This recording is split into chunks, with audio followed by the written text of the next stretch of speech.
Thank you, Mr. Chairman. I really appreciate that. I'd like to first thank all of you for being here today.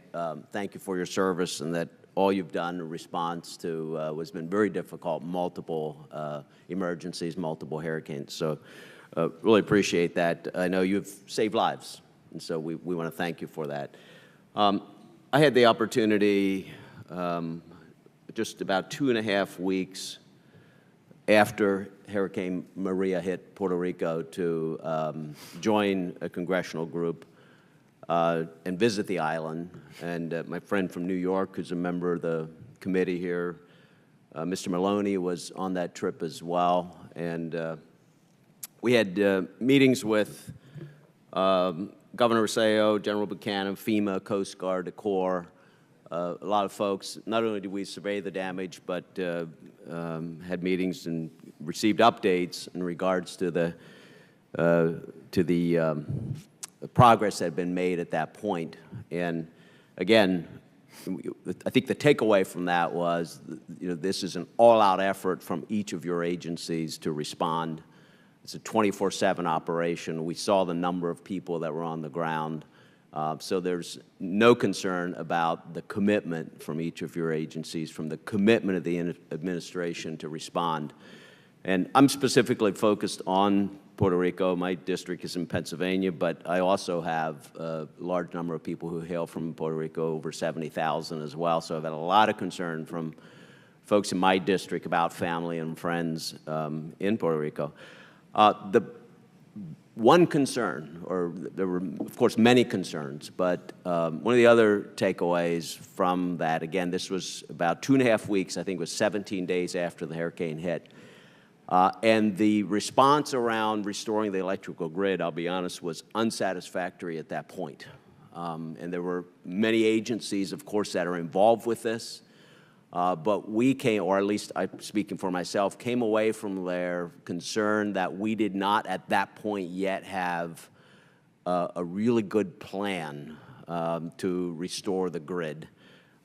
So I guess my first question is, and Administrator Long, I think you said it very, very well, restoring the electrical power will solve a lot of other problems. It's absolutely clear that's the critical path activity.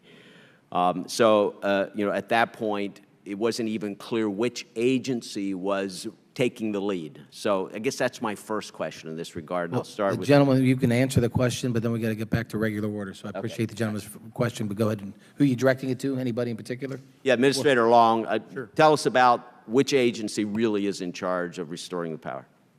Immediately after the storm, we had no choice but to basically mission assign the Army Corps of Engineers, who's been working around the clock on that. And that was actually done very quickly because of the diminished capacity.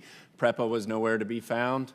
And largely that's not a shot at PREPA. That's just they're also disaster victims, and the equipment was damaged as well. So the bottom line is that we moved forward and mission assigned the Corps to first do emergency power. So before you even start to talk about the power grid, you have to make sure that the generators at hospitals are working, they're fueled. You've got to clear the roads. You've got to do so many things. So there was emergency power, and then they folded over into basically the grid. So, and now General Jackson is here to, if you'd like to say a couple words on what the plan is. Sure, I'd love to do that. First of all, thank you for the question. And I know this is on a lot of people's minds, so Mr. Chairman, if I can take a few minutes to explain it, that would be helpful.